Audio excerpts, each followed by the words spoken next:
briefly lecture on ethical relativism. So far in the semester, we started out talking about value theory. That's where we looked at like hedonism and objective and subjective theories of human well-being. Then we moved on to normative ethics, which we've just completed, talking about different theories of how we can in general determine what's morally right and wrong. And now we're turning to something that philosophers call metaethics. And metaethics asks some of the deepest questions, I would say the most philosophical questions that can be asked in the field of ethics. In particular, the question that we're asking today is whether or not morality is objective, or whether it's not objective, it's something else. So notice, first of all, that all of the normative ethical theories that we've considered so far, perhaps with the exception of Hobbes's theory, all of the theories uphold ethical objectivism in the sense that they are all kind of aspiring to give you like a correct answer, right, about what's morally right and wrong. So the ethical, so the utilitarian, for example, is not, putting forward a theory that, well, if you feel like, or if you like the idea of that, increasing net well-being is the morally right thing, then, that's morally right for you.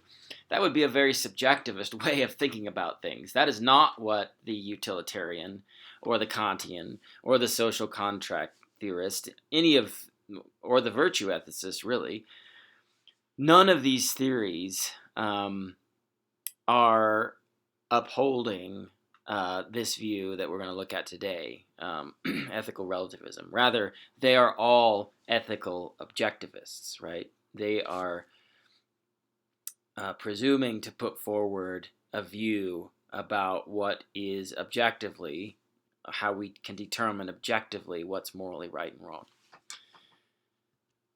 So, in contrast, ethical relativism is the view that all moral statements are only relatively true.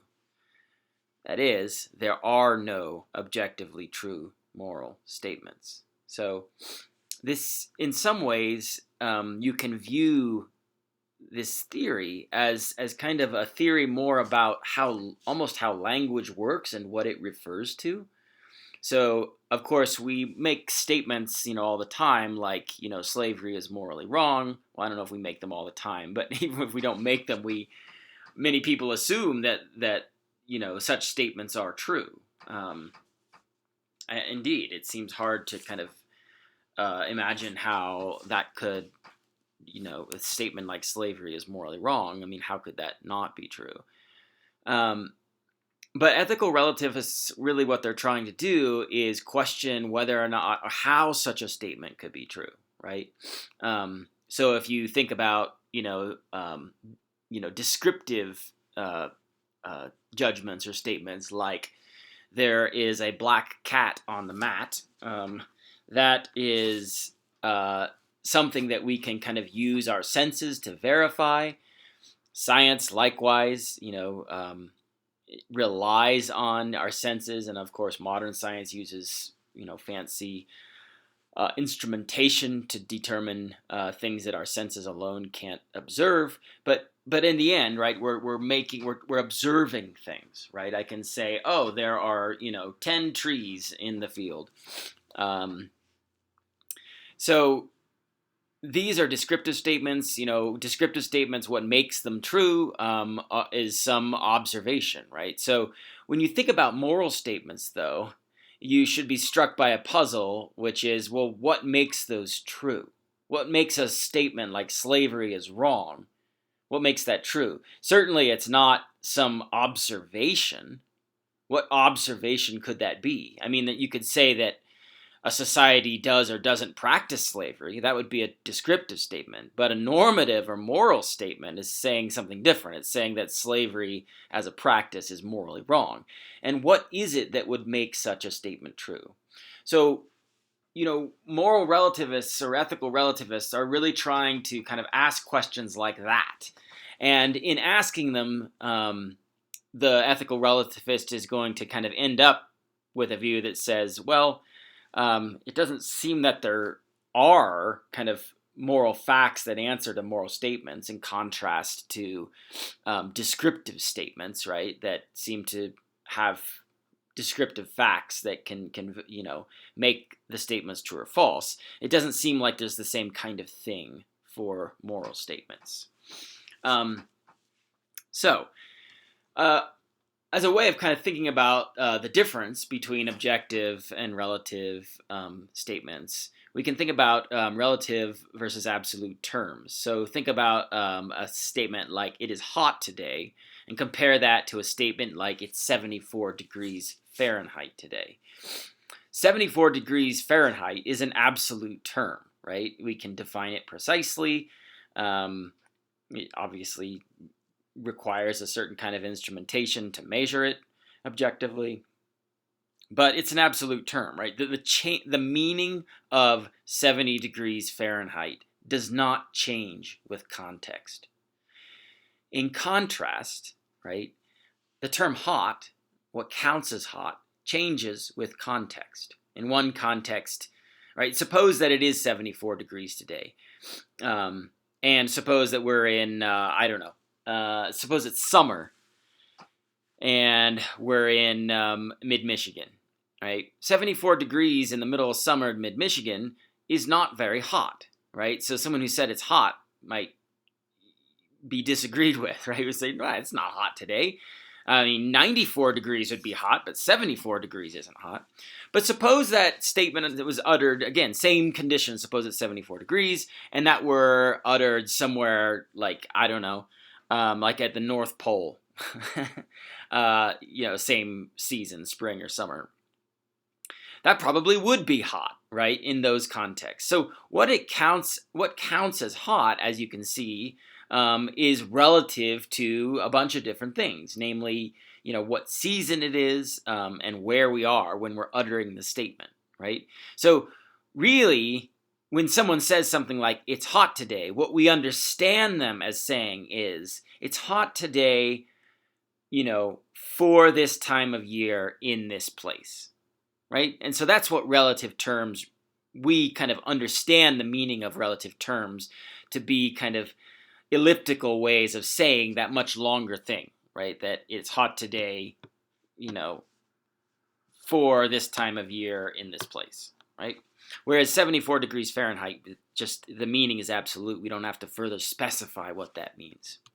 So take a statement like slavery is morally wrong. That definitely looks like, grammatically, man, it looks like this, it presents as an absolute statement. But what ethical relativists claim is that it's not actually, right? They claim that the term morally wrong or morally right are meaningful only in a relative sense. So those terms are like hot and cold, right? Because hot and cold are relative terms, as I've already explained. Relativists are claiming that the terms morally right and morally wrong are likewise relatively meaningful. They're relative terms, right? So we have to specify the context. So we could say, slavery is morally wrong in the 21st century in the United States, right? So that when we say slavery is morally wrong, that's what we really mean, right? To kind of cash it out. In the textbook, I talk about a couple of different examples to illustrate the difference between what I call descriptive relativism versus moral or ethical relativism, right? So descriptive relativism is simply the claim that, as a matter of fact, different human cultures uphold different moral standards, right? Different kind of moral practices exist in different human cultures, right? So the Dinka, for example, they uphold traditionally a practice that involves burying what they call their spearmaster alive in dung. This takes the spearmaster's life, and that seems like, to us, very foreign. But the reason that they do it, at least as anthropologists have kind of studied it, is that what they believe that by doing that, by carrying out that ritual, it kind of preserves the life of the tribe, right? So you can see that there's a fundamental value that's held here. That's a value that we might very well understand and agree with, and that is, it's good to do whatever preserves human life, right? That's not so. Insofar as that's the idea behind this practice of burying the spearmaster alive, we can understand that value. But there's also a factual premise that they seem to be relying on, which is that actively taking the spearmaster's life will preserve the life of the tribe. Now, that's something that we might factually disagree on for all different kinds of reasons, right? But if you did believe that doing that would preserve the life of the tribe, and you upheld the fundamental value that it's good to do whatever preserves the life of the tribe, then you can see that why you could justify this practice, right? So I'm going to claim that Dinka morality, in this instance, is not an instance of differing fundamental values. As you see there, the fundamental value is something we agree on. What we disagree on, right, is the factual premise. Which kinds of actions uphold that fundamental value or don't, right? And indeed, I give the example of euthanasia here. The taking of a person's life who no longer wants to live, for example. Even within our own society, if you think about that, there are people who deeply believe that this should be allowed, and indeed in some states it is. What's called active euthanasia, right, is allowed in Oregon and other states.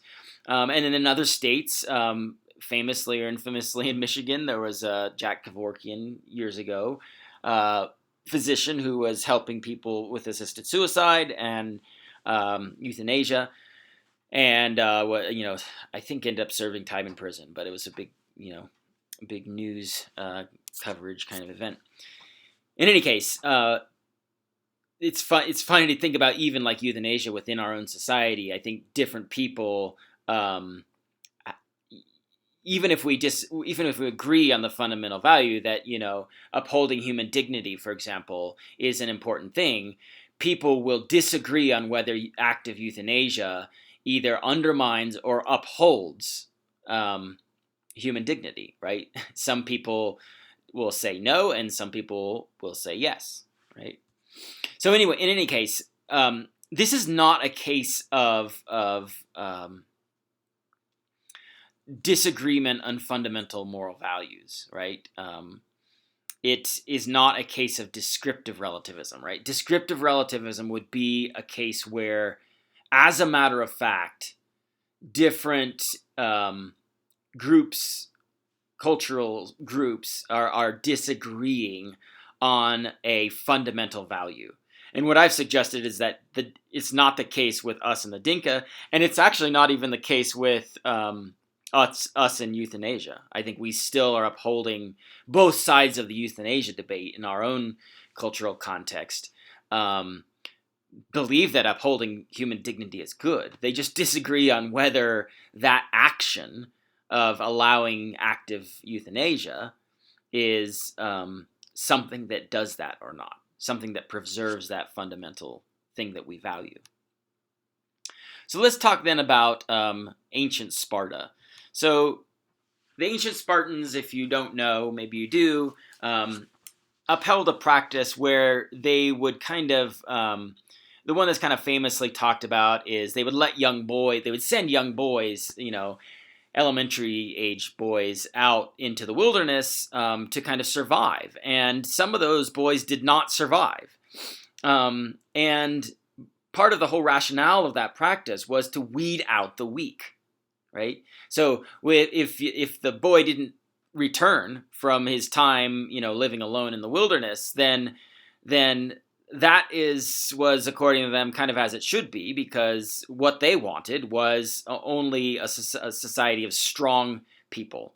They wanted to uphold these kind of militaristic virtues: bravery, strength, indifference to pain, right?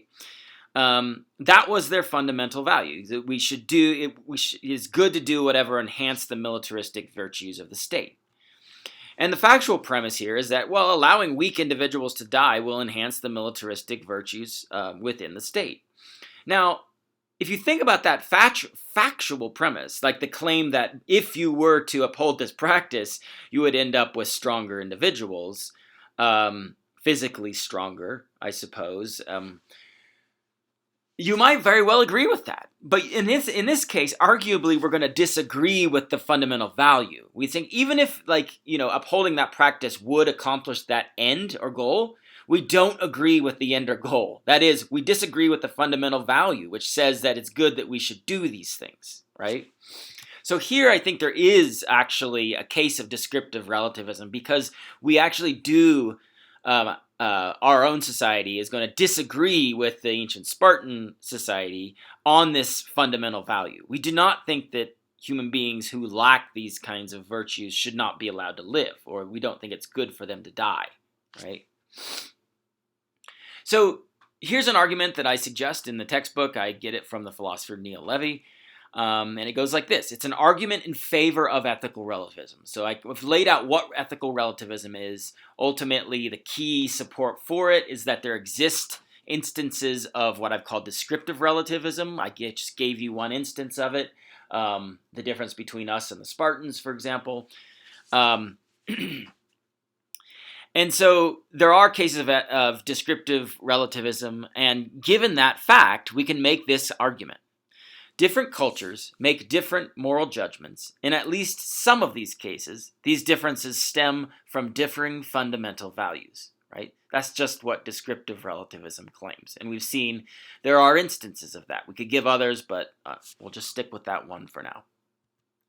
The second premise says this: we can justify one set of moral judgments over another only if we can prove that one set of fundamental values is better than another, or more correct. However, we can't do that. We can't do what premise 2 says without begging the question. Therefore, when different cultures differ in their fundamental values, it's not possible to say who's correct. And that is the kind of characteristic stance of the ethical relativist, right? In some cases, as we've seen, we actually do share fundamental values, but we differ in just like factual beliefs. In other cases, though, we differ in fundamental values, right? Those fundamental values being those things that we cannot justify in terms of anything more basic, right? So for us, I think culturally, a fundamental value would be that, all human life, all humans have an equal right to live and flourish. It doesn't depend on whether they're physically strong or not, right? That's just a very fundamental value for us, because if someone started to question it and say, well, why do you think that? Why shouldn't we take the lives of people who are physically disabled? I mean, if someone were to say that to you, you just kind of wouldn't know how to respond. You'd say, look, if you don't think, if you think that that's okay, or you disagree with this idea of basic equality that we uphold in our own culture, I just don't know how to convince you, I mean, there's things you could try, I suppose. I mean, I suppose you could say, oh, well, what if you had a child, your own child was physically disabled? Would you want them to, not be allowed to live and flourish in this society? And if someone was really coming from a radically different perspective, they might say, yeah, I wouldn't want them to live, right? And at that point, you're just kind of, I think, would have to throw up your hands and say, look, I don't know how to convince you of this. And I think that is the characteristic thing that would happen when you have individuals who are differing in fundamental values. There's kind of no way, it seems, to argue for one set or the other set, right? So this is what I'm calling the epistemic argument for ethical relativism. And the basic thrust of this argument is that when it comes to instances where there are conflicting fundamental values, there's no non-question begging way to argue for one over the other, right? And that is kind of what motivates the ethical relativist in their position. I'm going to end with an objection to ethical relativism, and it's called the problem of disagreement. So suppose we have two different cultures, A and B. One says something like this: abortion is morally wrong. The other one says something like this: abortion is not morally wrong. What it seems like is going on here to us, clearly, is that there's a disagreement. And we think that kind of this is moral disagreement is a core feature of moral discourse, right? Sometimes people disagree morally. We think that there is such a thing and that there can be actually very deep disagreement, right? This might be an instance of deep moral disagreement, right? So hold this in mind. The point of this slide is that we think it is possible to disagree with each other about moral issues, right? Even to disagree fundamentally about moral issues. However, if we're to read what these two individuals are really saying according to the moral relativist, remember what relative terms are. They're really elliptical ways of saying something longer. Then really what's going on here is this. Culture A is saying something like, abortion is morally wrong according to my culture's values. And culture B is saying, abortion is not morally wrong according to my culture's values. Now ask yourself, are these two individuals disagreeing anymore? Does B disagree with the statement that A is making? No. B agrees with the statement A is making, and A agrees with the statement B is making. That's a really important point for you to see. Like, because of the way that we've changed the meaning of these statements, which is the way that the moral relativist is recommending that we read these statements, this is what they're really actually saying if we were to flesh it out. When we change them in the way that the moral relativist recommends, it turns out that there's no longer any disagreement going on here. And that is the objection. Because as we just saw on the last slide, it seems that there clearly is moral disagreement. So the objection is that the moral relativist is unable to account for what we think is manifestly true, which is that people can deeply morally disagree with each other, right? For example, two different cultures could disagree morally. But if we interpret those individuals as saying what the moral relativist says that they're really saying, then that disagreement vanishes. And that's the objection.